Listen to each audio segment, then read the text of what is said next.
I also see another common thing I hear is not just, and you're totally right. I hear we're too small to get hacked. What could we possibly have of value? And I'm like, you run an accounting firm.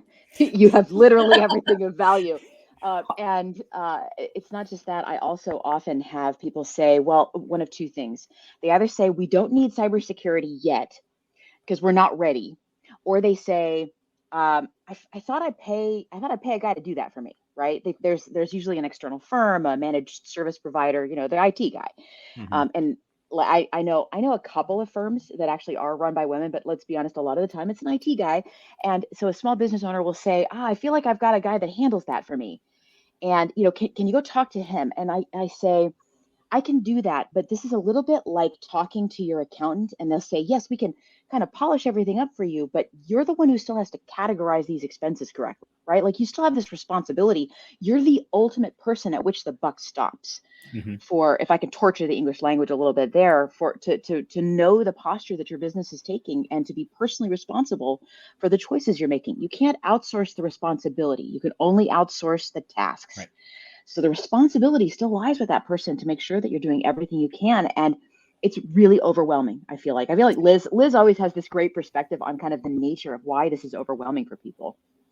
It's such a crazy concept because I do, this has become my thing. People are like, oh, I don't like, especially the IT guy. I don't know. Our IT guy does that. And I'm just like, okay, let's be serious. I have no idea what my IT guy does. Honestly, I just have to trust it. Like, I'm pretty sure some days nobody has any idea what anybody does. And it's so hard, especially in a place where we are not often told how things work when we're not in tech. It makes it really, really difficult because Yeah. people will be like, that's what the IT guy does. That's the IT guy's job. Don't worry, we have a guy for that. So most of us who don't come from an IT world don't think about it because we're just told that it's not a big deal. And that moment that we shift that perspective, like when I came to work with you, I was like, you were like, no, Liz, words. And then you like alphabeted me. And I was like, there were multiple days where you were talking to me and I was like, I think I'm having like a stroke.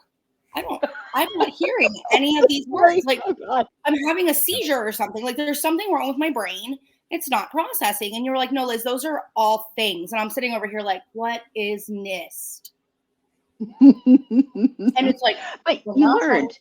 like, Yeah. yeah. And now you can understand kind of where we start and why we do this and why it is intimidating. And honestly, folks, I swear to God, I'm actually pretty good in my industry in terms of like communicating what's going on in the cybersecurity world. And it's just true that there's a lot there. And even opening that window a little bit for people to see inside and go, God, where do I even get started?